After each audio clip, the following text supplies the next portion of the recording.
여기까지 우리를 도우셨다라는 점을 가지고 함께 은혜 나누겠습니다. 우리 그리스도인들에게 있어서 가장 큰 기도 제목이 되어야 하는 게 있다면은 어떻게 하면 예수 안에 살 수 있을까? 이게 가장 우리의 기도 제목이 되어야 하겠습니다. 모든 문제와 또 모든 문제의 답은 예수 안에 살지 못할 때 문제이고 또 예수 안에 살 때의 문제의 답을 얻을 수가 있습니다.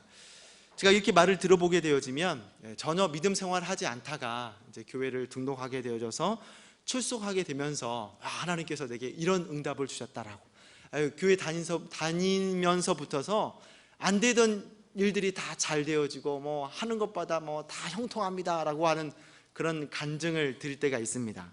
또 이렇게 간증을 하는 사람이 있는가 하면 또 어떤 분들은 교회 다니면서부터서 왜 이렇게 일이 어려워지는지 모르겠어요. 이런 시험 찾아오고 저런 시험 찾아옵니다 라는 그런 말을 듣기도 합니다. 근데 이렇게 서로 정반대되는 상황이지만 두 가지 모두 다 하나님께로 더 가까이 갈 수 있는 계기가 되어주는 줄로 압니다. 어려운 일을 당함으로써 더 하나님을 의지하는 계기가 되어지고 또 좋은 일이 일어나게 됨으로써 더 하나님께 찬양하게 되어지는 계기가 되어주는 줄로 압니다. 우리가 어떤 상황과 환경 가운데에서도 오히려 하나님을 찬송케 되어지는 그런 계기가 되어져야 되는 거예요. 오늘 우리가 함께 읽은 사무엘상에서는 이스라엘 백성들이 좋은 일로 하나님께로 더 가까이 가게 되어지고 또 위기가 오게 되어짐으로 말미암아서 더욱더 하나님께로 가까이 가게 되어지는 그 계기가 소개되고 있습니다. 오늘 본문을 보시기 전에 우리가 사무엘상 4장의 말씀을 참고할 필요가 있는데요, 사무엘상 4장에서는 하나님의 임재라고 하는, 임재의 상징이라고 하는 법궤가 블레셋으로 빼앗기는 그런 장면이 나옵니다. 이 법궤는 이스라엘 백성들에게 있어서는 뭐 생명이다라고 그렇게 할 수가 있는 거죠. 그런 법궤를 엘리 제사장의 아들이 되어주는 홈리와 비나스가 블레셋과의 전쟁 가운데서 계속해서 전쟁에 패하게 되어지니까 그럼 이 법궤를 가지고 한번 전쟁에 참여해보자 라고 그렇게 하고 법궤를 가지고 나갑니다. 그게 아멕 전투인데요, 여러분 이 홈리와 비나스가 어떤 사람입니까? 태어나기는 목회자 자녀, 제사장 자녀로 태어나기는 하지만은 전혀 하나님에 대해서 삶이 되어지지 않는 사람이었다는 거예요. 삶이 되어지지 않은 사람이 무슨 부적과 같이 법궤를 가지고 전쟁에 나가면 뭐 좋은 일이 있을 줄 알고 그렇게 나갔다가 그렇지 않았다는 거예요. 전쟁에 패하게 되어지고 그렇게 생명처럼 귀하게 여기는 법궤는 적의 손인 블레셋에 그렇게 빼앗기게 됩니다. 그렇게 7개월 동안 블레셋에 머물게 되어지는데 이 법궤를 블레셋에 빼앗기는데 블레셋은 이 빼앗은 법궤로 인하여서 오히려 더 큰 환란이 오게 되어집니다. 이 법궤를 자신의 신전이라고 하는 신전에 비치하게 되어지는데 하룻밤을 자고 나서 오니까 자기의 신 다곤신이 이 법궤 앞에서 날부러져 있는 거예요. 엎드려져 있는 거예요. 이게 웬일이냐 하고 그렇게 세워놓게 되어지면 다음날 와서 또 보게 되어진 이번에는 목이 잘리고 손목이 잘리고 몸통만 이렇게 엎드려져 있는 그 모습을 보게 됩니다. 이뿐만 아니라 이 법궤가 들어옴으로 말미암아서 블레셋에 전염병 재앙이 오게 되어져요. 이렇게 어려움을 당하게 되니까 도저히 안 되겠다, 이 법궤를 다시 이스라엘로 돌려보내자 해가지고 이 법궤가 다시 도착한 곳이 기럇 여아림 이곳에 도착하게 되어지고 아비나답의 집에 그렇게 머물게 됩니다. 그렇게 법궤가 아비나답의 집에 머문 지 20년의 시간이 지나게 됩니다. 그렇게 20년의 시간이 지나게 되어지는데 지금까지 이스라엘 백성들에게는 여전히 사사기의 시대라고 할 수가 있어요. 여러분 이 사사기의 시대가 어떤 시대입니까? 자기의 소견이 옳은 대로 행하였던 그 시대가 바로 사사기 시대인 거예요. 이들이 하나님을 섬기는데 중요한 것은 하나님도 섬기는 거예요. 하나님만을 섬겨야 되는 것인데 하나님도 섬기는 그런 모습 가운데 있습니다. 가나안 신도 섬기고 조상적부터 내려오는 여호와 하나님도 섬기고 이런 시대를 살고 있습니다. 근데 그나마 이스라엘 가운데에 이렇게 빼앗겼던 법궤가 다시 돌아옴으로 말미암아서 이스라엘 안에서는 하나님을 향한 회복의 바람이 조금씩 그렇게 일어나게 되었어요. 이 법궤가 이스라엘로 돌아오고 20년이라고 하는 시간이 지난 뒤에 드디어 영적 지도자라고 하는 사무엘이 입을 열기 시작하는데 3절의 말씀이 그 사무엘의 말씀입니다. 우리 한번 같이 한번 읽어보겠습니다. 시작. 사무엘이 전심으로 여호와께 돌아오려거든 이방신과 아스타롯을 너희 중에 제하고 너희 마음을 여호와께로 향하여 그만 섬기라. 너희를 블레셋 사람의 손에서 건져내시리라. 네, 그렇습니다. 20년 동안 침묵하였던 사무엘이 드디어 이스라엘 백성들에게 촉구하는 것은 여호와께 돌아오려거든 하고 그렇게 이스라엘 백성들을 향하여서 회복을 선포하고 있는 모습을 볼 수가 있습니다. 여러분, 20년이라고 하는 시간 결코 짧은 시간 아니죠. 긴 시간이라고 할 수가 있어요.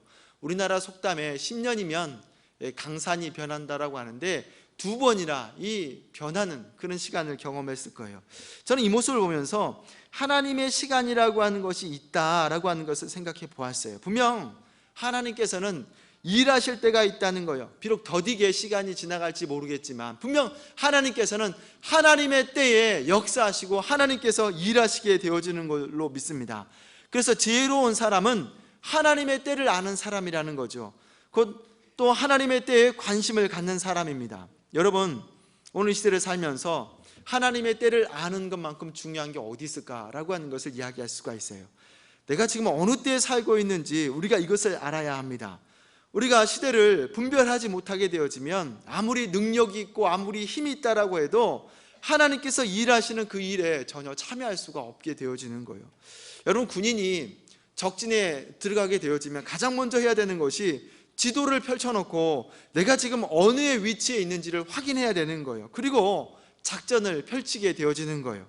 우리가 서울에 가게 되어지면, 저도 서울에 가게 되면 가끔 지하철을 타게 됩니다. 그러면 이게 방향이 헷갈릴 때가 있어요. 이쪽으로 가야 되는데 반대쪽으로 가는 그런 경우가 있습니다. 그래서 한참 타고 가다가 아이고 잘못 왔다 내려서 다시 건너서 지하철을 탔던 그런 기억들이 있습니다. 이렇게 실수하지 않는 방법은 내가 지금 어느 위치에 있는지 이것이 먼저 파악이 되어야 되는 거죠. 우리가 시대의 흐름을 알아야 거기에 맞춰서 기도할 수도 있고 주님께 또 사용받을 수가 있습니다. 그러면 오늘 시대가 어떤 시대이냐? 고린도후서 6장 2절의 말씀 보니까 우리 같이 한번 함께 읽겠습니다. 시작. 가라사대 너를 듣고 구원의 날에 너를 도왔다 하셨으니 보라 지금은 은혜 받을 만한 때요 보라 지금은 구원의 날이로다. 아멘. 우리 이 말씀은 이사야서 49장 8절의 말씀을 인용해서 사도 바울이 고린도 후서를 통해서 말씀하는데, 여러분 지금 우리가 살고 있는 시대는 어떤 시대입니까? 성령님의 시대라고 할 수가 있는 거죠.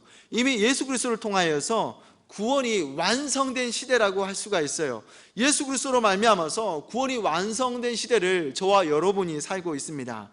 그래서 멀지 않으면 약속하신 주님께서 곧 오실 이 시대를 저와 여러분이 살고 있다는 겁니다. 그렇다면 우리가 당연히 깨어 있어야 되는 거죠. 깨어 있어서 어떻게 주님께서 다시 오실지 이것을 준비하는 자로서 살아야 할 것이고, 이 마지막 시대에 저와 여러분이 하나님 앞에서 그렇게 사용되어질 삶을 그렇게 준비해야 하겠습니다. 제가 장례식 때 종종 드리는 말씀이 있어요. 요즘 이 시대를 보게 되어지면 꼭 지구가 성경이 말씀하고 있는 마지막 시대다라고 하는 것을 말하지 않아도 세상이 그렇게 말하고 있다라고 하는 거예요. 이미 우리가 살고 있는 이 시대는 성경이 말하지 않아도 우리가 이 사회에 들어가는 돌아가는 그 모습들을 통해서 우리가 지금 마지막 시대를 살고 있구나라고 하는 것을 우리가 알 수가 있습니다. 환경 오염, 핵의 문제, 그리고 기상 이상의 현상, 이것들만 이야기해도 주님 오실 날이 멀지 않았다라고 하는 것을 누구나 다 이야기할 수가 있습니다.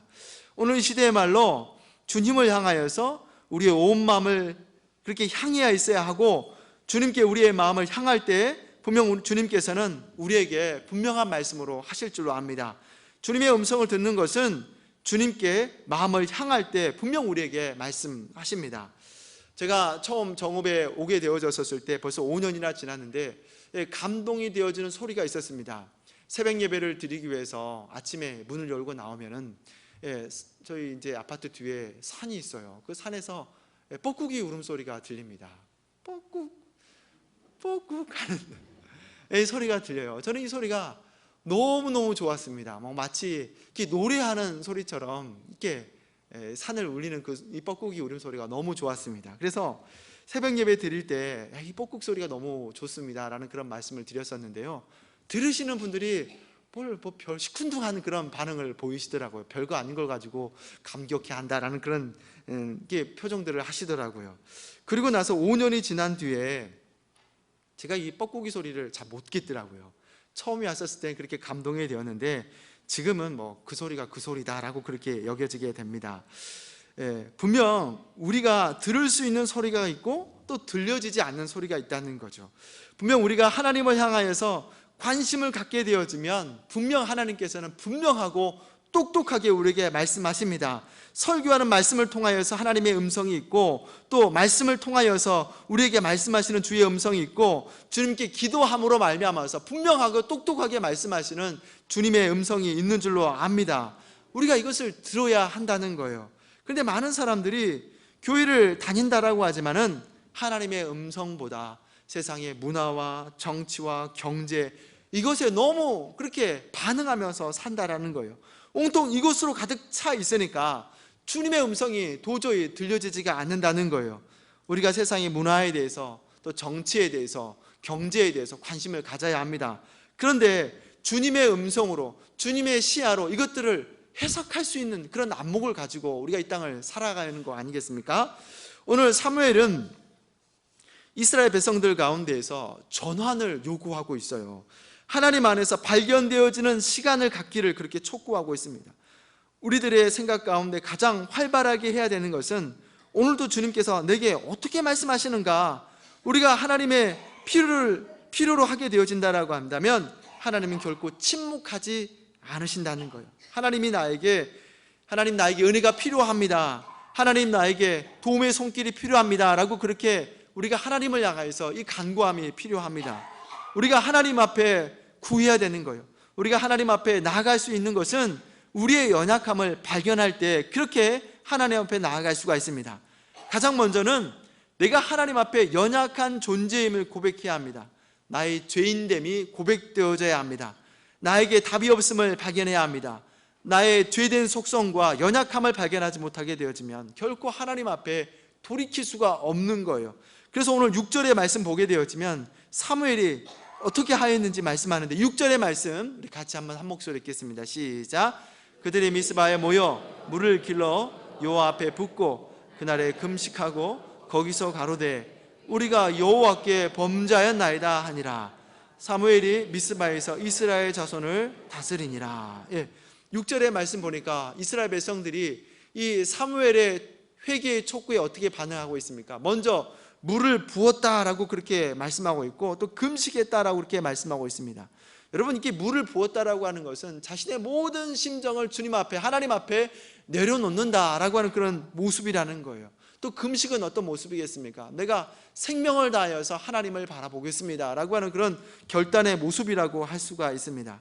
이렇게 이스라엘 백성들은 사람의 방법이 아니라 온전히 완전히 하나님을 바라보게 되어집니다. 여러분, 제가 얼마 전에 친구 목사님께 들은 이야기인데요, 이 친구가 순천 제일교회에서 이렇게 부목사로 있다가 이제 뭐 이렇게 좀 가까이 담임 목사님이 오게 되었어요. 그러면서 이런저런 이야기하다가 자기 교회에 이런 분이 있더라 하면서 그런 얘기를 하시더라는 거죠. 자기 교회 한 장로님이 계시는데요, 이분이 집사님으로 있었을 때 이분이 세상적으로 굉장히 탁월했던 모양이에요. 공무원으로서 뭐 생활을 하게 되어졌고 또 이렇게 머리도 굉장히 똑똑한 분이셨고 처세도 굉장히 바른 분이었다라고 그렇게 얘기해요. 그리고 또 신앙적으로 특별히 문제없이 그렇게 신앙생활을 하게 되었습니다. 그렇게 생활을 하시다가 공무원 은퇴하게 되어져서 은퇴할 쯤으로 해서 이제 은퇴하게 되어지면 농사를 짓겠다 해가지고 미리부터서 이 자기가 관심 있는 농사에 이 고수들을 찾아간 거죠. 이 사람은 어떻게 농사를 짓는지, 어떻게 하면 농사를 잘 짓게 됐는지 찾아가서서 이게 다 이게 기술들을 배워왔습니다. 그래서 농사를 짓는데 워낙 꼼꼼한 분이니까 아주 크게 이렇게 농사를 잘 짓게 되었습니다. 농사부터 시작해서 유통까지 해가지고 다 개척해 놨다는 거예요. 그렇게 해서 농사로 큰 수익을 얻었습니다. 비록 은퇴를 했지만 삶에는 전혀 문제가 없었다는 거죠. 교회도 잘 다니고 뭐 그렇게 신앙생활도 나름 그렇게 열심히 하였습니다. 근데 어느 날 이분이 운동을 하시다가 갑자기 심근경색이 찾아오게 되어지는 거예요. 심장이 멈춰버리게 되었습니다. 그래서 신속하게 병원에 옮겨졌지만 도저히 소생이 되지 않은 거예요. 병원에서는 우리가 할 수 있는 거 다 했습니다 라고 그렇게 전해 듣게 되었습니다. 근데 한 의사 선생님께서 이렇게 눈을 한번 쳐다보더니 그래도 이게 방법이 좀 있을 것 같다라고 그렇게 이야기하면서 혹시 저온소생술이라고 하는 게 있다는 거예요. 뭐 어떤 기기 안에 들어가서 이렇게 나오는 건데 지금까지 그렇게 들어갔다 나온 사람 중에서는 산 사람이 없는데 혹시 모르니까 한번 보낼 그런 의향이 있으십니까? 라고 그렇게 가족들에게 물어봤어요. 그래서 혹시 이 방법이 될지 모르니까 이렇게 이분을 좋은 소생실이라고 하는 곳에 보내었어요. 이게 방법이 될지 모르니까 한번 그렇게 해보았습니다. 근데 이분이 살아났다는 거예요. 죽었다가 살아났다는 거예요. 재미있는 것은 이분이 그렇게 죽어있는 상태 가운데서 자기 말로는 어쨌든 본인이 경험했던 거니까 천국에를 갔다 왔다는 겁니다. 자기가 천국에 갔다 와서 이렇게 깨어나자마자 뭐 횡성수설하는데 뭐 알아들을 수 없는 그런 말들을 이렇게 횡성수설 계속 이야기를 했다는 그런 이야기가 있어요. 그런데요, 이렇게 이분이 분명히 무엇인가를 경험했구나 라고 하는 것이 확연히 드러나는 것이 이분이 삶이 바뀌었다라고 하는 거예요. 이분이 그렇게 죽음을 경험하고 나서 하던 일들을 다 정리하기 시작했어요. 농사 지었던 것들, 정신없이 바빴던 것들을 다 정리하기 시작했습니다. 기존에 했던 것들을 다 다른 사람한테 넘기고 이분은 오직 교회에서 기도하는 일에 그렇게 전념하게 되어지는 거예요.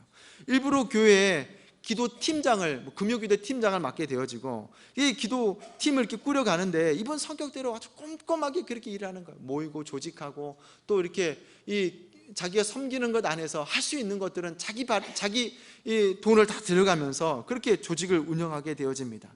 누구에게나 귀감하게 되어지게 그렇게 주님의 일을 섬기게 되어지는 모습을 봅니다.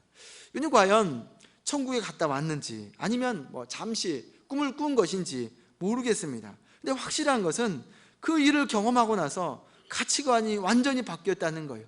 저제는 세상에 보여지는 것이 중요했다라고 한다면은 그렇게 죽음을 경험하고 나서는 예수 그리스도 안에서 사는 것이 가장 중요한 가치관으로 그렇게 바뀌게 되어지는 것이죠. 여러분, 우리 주변을 보게 되어지면 요즘 들어서 뭐 예전부터서 참 사는 게 힘들다 하는 그런 모습들이 굉장히 많습니다. 요즘 잘 돼요, 문제 없어요 하는 분들이 드물어요. 하는 것마다 어렵고 문제 있고 난관들이 얼마나 많은지 모릅니다. 그래서 사는 게 힘드니까 볼 때 이마에 주름이 쌓여져 가고 그러니까 한숨이 이렇게 떠나지 않는 거예요. 그래서 누가 봐도 이분이 참 많이 힘들구나, 참 지금 생활하시는 게 참 어렵구나 라고 하는 것이 느껴져요.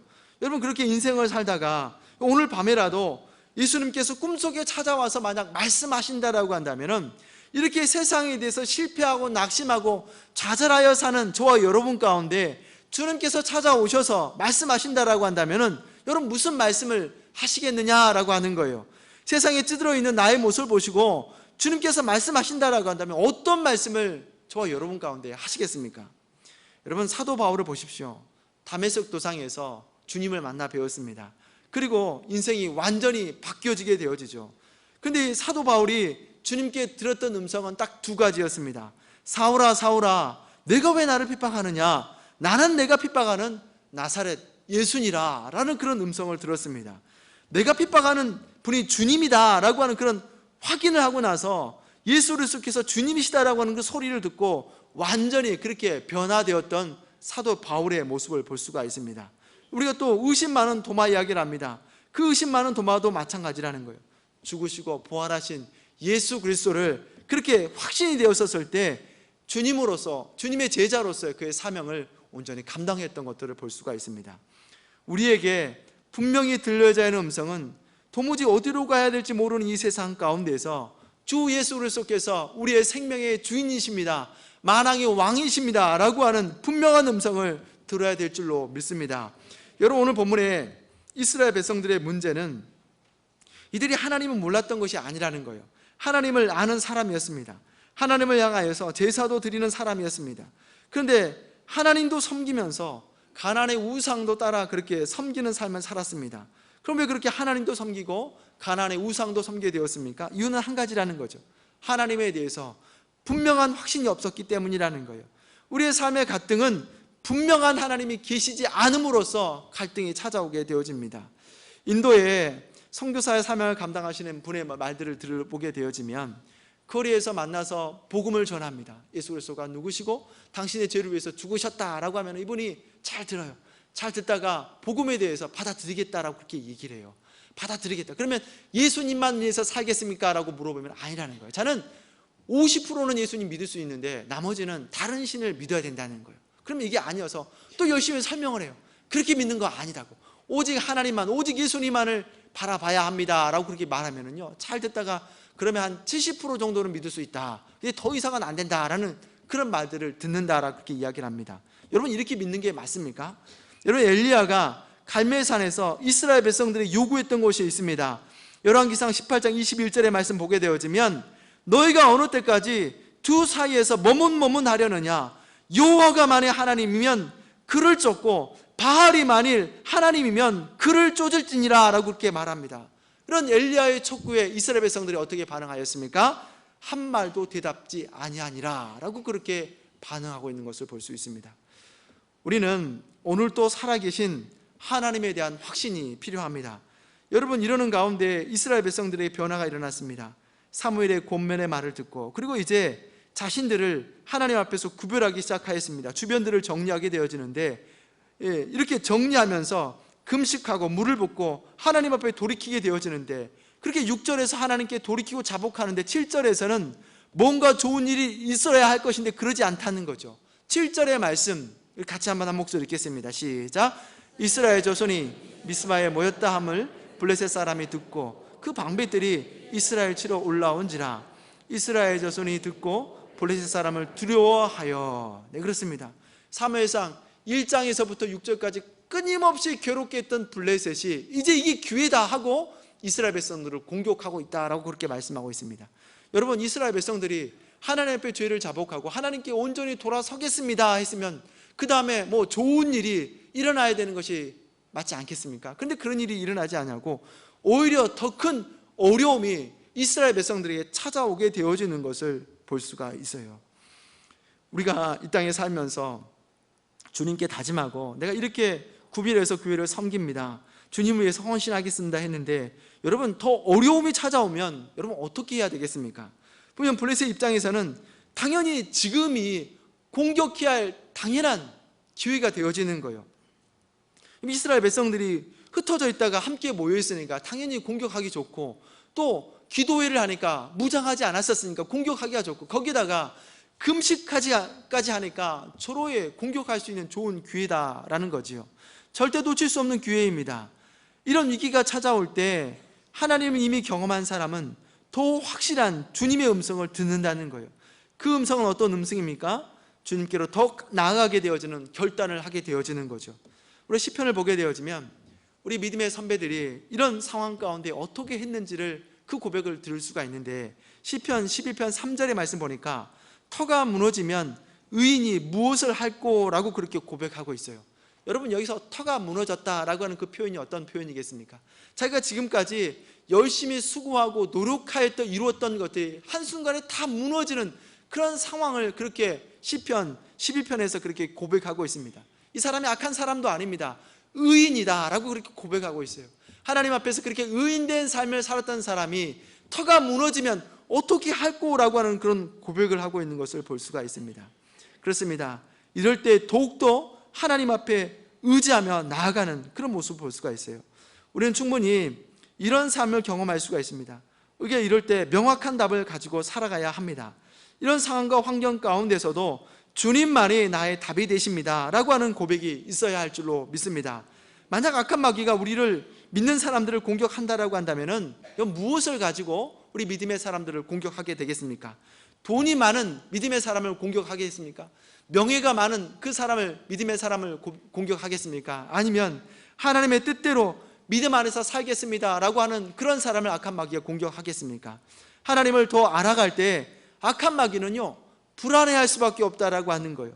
나에게 속했던 사람이 하나님의 백성으로 간다라고 하니까 마귀는 어떤 수를 써서라도 자기 사람으로 만들려고 하는 것이 마귀의 목적이다라고 할 수가 있습니다. 다시 본문으로 돌아가서 그렇게 블레셋이 아무런 준비가 없는 이스라엘 백성들을 공격을 하고 했었을 때 사무엘은 어떤 모습을 취했습니까? 9절의 말씀 같이 한번 읽겠습니다. 9절입니다. 시작.